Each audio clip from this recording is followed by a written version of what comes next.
Salut les gars, j'espère que vous allez bien, re-bienvenue sur la chaîne et aujourd'hui on va voir sur quel réseau social tu dois te lancer pour réussir ton activité. Si ce sujet t'intéresse, reste jusqu'à la fin de la vidéo pour que tu saches une bonne fois pour toutes sur quelle plateforme tu dois vraiment investir ton temps. Et moi c'est Augustin Passy, je suis coach en personal branding et aujourd'hui je te délivre mes informations, mon savoir sur Instagram pour que tu puisses réussir de la bonne manière et ne pas passer par les erreurs que j'ai faites. Donc avant de rentrer dans le vif du sujet et que tu saches quelle plateforme tu devrais utiliser, d'abord j'ai envie de faire un petit rappel et de remettre les choses dans leur contexte. Il faut que tu sois sûr de tester assez une plateforme avant de passer à une autre pour que tu saches si vraiment elle te convient ou pas et pour que tu puisses optimiser au maximum son potentiel car ce n'est pas sur une autre plateforme forcément que tu vas trouver plus de résultats. Et la deuxième chose, c'est que tu vas voir une plateforme correspond plus à ta personnalité qu'autre chose, à ce que tu as envie de faire. Si tu vises vraiment le long terme, le court terme, les deux, la connexion avec ton audience,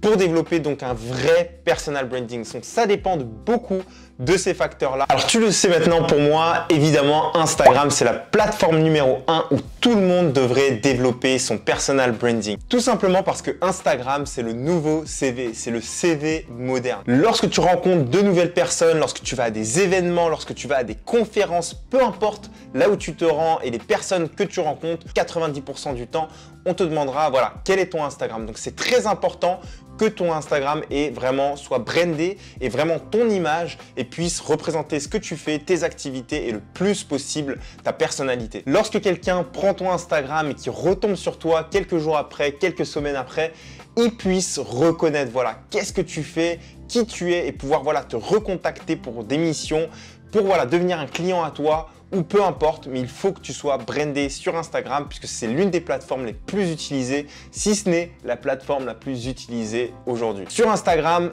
contrairement à toute autre plateforme, c'est vraiment l'endroit où tu vas pouvoir te construire un monde. C'est l'endroit où tu as le plus de possibilités de création de contenu tels que les stories, les posts, les vidéos, les IGTV, les lives Instagram. Et toutes ces fonctionnalités vont te permettre de trouver laquelle te va le mieux. Et donc sur Instagram, c'est garanti que tout le monde peut trouver son contenu, la façon de créer son contenu puisque c'est tout un univers. Et voilà, tu peux l'adapter à ce que tu veux faire et à comment tu veux le faire. Et c'est ce que je trouve vraiment génial sur Instagram pour développer ton personal branding parce que tu peux trouver des éléments avec lesquels tu es réellement à l'aise et sur lesquels tu veux vraiment développer donc ton audience. Maintenant, est-ce qu'Instagram a tous les avantages du monde et il n'y a absolument aucun défaut? Bien sûr que non, bien que je pense qu'Instagram est une plateforme sur laquelle tu devrais absolument développer ton personal branding. Je pense qu'Instagram a réellement ses défauts, notamment au niveau de la rapidité de consommation des utilisateurs. Les gens vont sur Instagram à toute heure de la journée, ils vont scroller leur feed Instagram, ils vont passer parfois 1 à 2 secondes sur ton post et donc c'est la raison pour laquelle Instagram a aussi ses défauts, c'est que tu auras du mal à capter ton audience pendant une longue période de temps. Ce qui maintenant m'amène directement à YouTube. Lorsqu'on parle d'attention, c'est pour moi la plateforme référente qui va te permettre d'obtenir réellement l'attention d'une audience et de pouvoir la captiver par tes messages. Alors YouTube, donc contrairement à Instagram, c'est une plateforme donc vidéo qui te permet de créer, de pouvoir poster des vidéos longues, donc qui peuvent aller donc de 10 à 20 à 30, 40 minutes peut-être. En fait, l'avantage incontestable de YouTube, c'est de pouvoir retenir l'attention de ton audience pendant une longue période de temps, ce qui va lui permettre réellement de se connecter à ton message, de se connecter à ta personnalité, ta façon de parler, ta façon de t'exprimer. Ensuite, donc, un énorme avantage de YouTube, ça va être la recherche YouTube. La recherche YouTube, c'est tout simplement comme Google, puisqu'il faut savoir que YouTube appartient à Google et en fait, ça permet tout simplement à un utilisateur lambda, à n'importe qui, de pouvoir faire une recherche donc, sur YouTube et de tomber donc, sur ton contenu. Et là, c'est extrêmement puissant, tu peux le voir ici. Que mes vidéos qui ont le plus fonctionné sont basées sur la recherche YouTube. Et par exemple, dans ma thématique, si les gens seraient amenés à tomber sur mes vidéos, ils vont taper comment réussir sur Instagram, comment avoir un personal branding développé.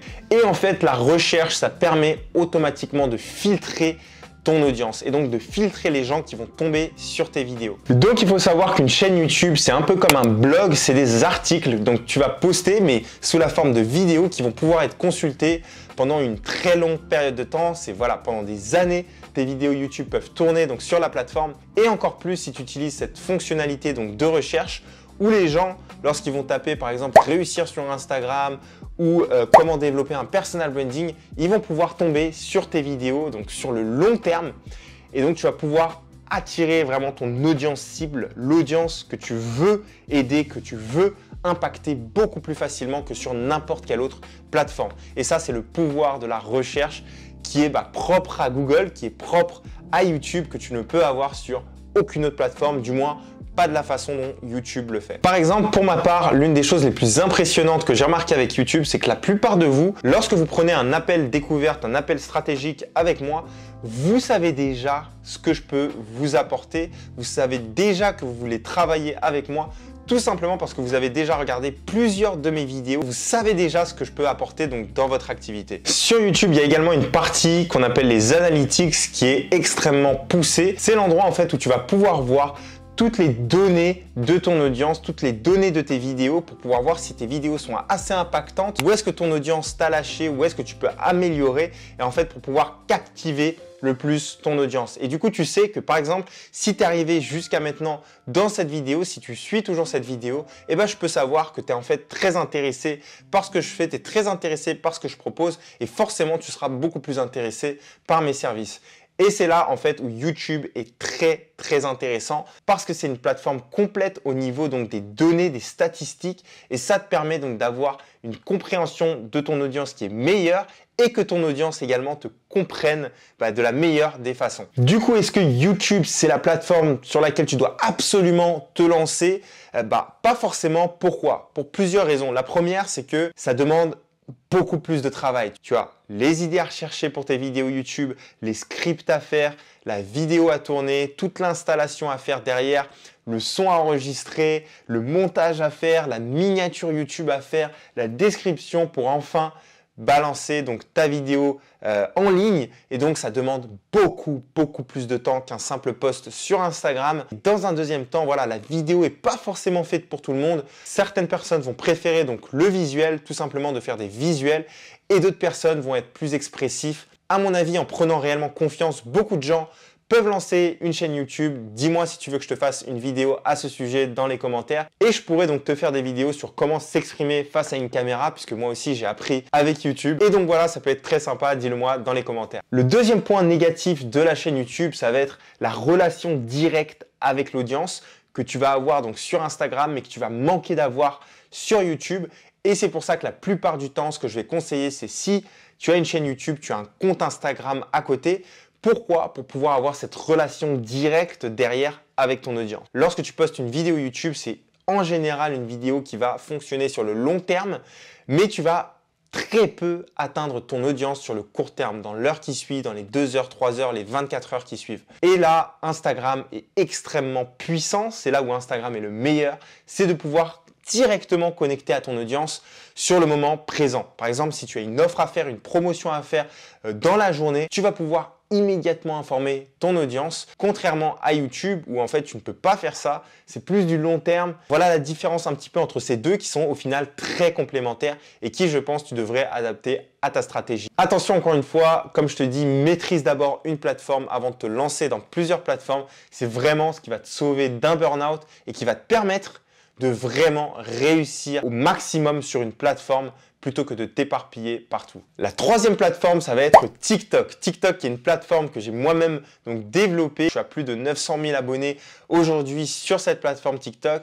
C'est vraiment une plateforme sur laquelle tu peux attirer énormément d'audience, où la visibilité est beaucoup plus simple. Tu peux atteindre beaucoup plus de personnes facilement. C'est d'ailleurs une des plateformes qui m'a rapporté beaucoup de visibilité sur mon compte Instagram, de par donc son énorme portée naturelle, l'énorme potentiel que tu peux atteindre au niveau d'une vidéo qui peut aller très vite avec TikTok. Il faut aussi savoir que sur cette plateforme, c'est extrêmement dur de pouvoir monétiser donc son contenu, son business, travailler avec des marques. Pourquoi? Parce que TikTok est extrêmement imprévisible, c'est-à-dire que tu ne sais pas lorsque tes vidéos vont vraiment fonctionner ou lorsque tes vidéos ne vont pas fonctionner. C'est très compliqué de faire voilà, une moyenne de tout ça. C'est ce que j'ai observé donc moi avec mon contenu donc sur TikTok. Les marques sont très conscientes de ça. Elles sont moins sur la plateforme. Il est beaucoup plus difficile de mesurer donc tes données et il est très difficile également de toucher réellement l'audience que tu souhaites toucher. Sur TikTok, c'est un petit peu plus libre. Tout le monde peut tomber sur ton contenu assez facilement et donc il est difficile de créer cette deep connection avec ton audience. Au-delà même donc des lives que tu peux faire qui peuvent être très intéressants et que je t'invite à utiliser sur TikTok si tu veux vraiment consolider les liens que tu crées avec ton audience depuis cette plateforme. Également sur TikTok, ça peut être très compliqué puisque l'attention des gens est très réduite. C'est la raison pour laquelle il est très difficile donc de pouvoir vendre tes services, vendre tes produits donc sur TikTok et qu'il te faut un autre réseau social à côté qui va te permettre de capitaliser donc sur l'audience que tu te seras fait sur TikTok, sur Instagram par exemple, où là tu vas créer une réelle communauté qui va être beaucoup plus enclin à suivre ce que tu fais, à acheter donc tes services et à laquelle tu vas pouvoir montrer vraiment du contenu de qualité, de valeur. La quatrième plateforme qu'on va aborder, ça va être LinkedIn. LinkedIn devient une plateforme de plus en plus populaire. Ce n'était pas le cas il y a 3-4 ans. De maintenant, il y a de plus en plus de gens sur la plateforme, mais il y a une raison à ça, c'est que le reach, donc la portée des publications est toujours très haute. Il y a aujourd'hui plein de personnes qui réussissent très bien sur LinkedIn, plein d'entrepreneurs qui développent donc leur personal branding sur LinkedIn. Aujourd'hui, j'utilise pas LinkedIn puisque j'ai déjà Instagram, YouTube, TikTok et c'est déjà donc très compliqué d'être sur plusieurs plateformes. Mais LinkedIn est réellement l'un de mes prochains objectifs et dans un second temps, ça va vraiment être intéressant pour les personnes qui vont vendre vraiment du service. LinkedIn, c'est vraiment un milieu professionnel et donc si tu vends des produits de services qui vont pouvoir aider par exemple les entrepreneurs ou les entreprises, ça peut être une plateforme réellement faite pour toi. Encore une fois, il faut que tu puisses essayer sur cette plateforme, ne change pas toutes les minutes. Il faut que tu analyses bien la plateforme, voir si ton client idéal s'y trouve et également si tu aimes poster du contenu, si tu aimes créer du contenu pour cette plateforme en question, puisqu'il faut réussir sur le long terme, il faut réussir à être entièrement toi-même et à créer une personal brand authentique. N'oublie pas également de télécharger mon guide 100% gratuit. C'est un guide de 10 pages qui t'apprendra comment développer ton compte Instagram, comment avoir une personal brand, développer ta notoriété sur les réseaux sociaux pour réussir donc ton activité. Voilà les gars, j'espère que cette vidéo t'aura plu et que tu sais un petit peu plus quelle plateforme tu vas choisir. Dis-le moi dans les commentaires si ça t'a aidé. Je vous invite également à voir mes autres vidéos qui vous aideront donc à développer votre notoriété en ligne. Et les gars, on se retrouve donc dans la prochaine vidéo. C'était encore une fois un plaisir de vous faire cette vidéo.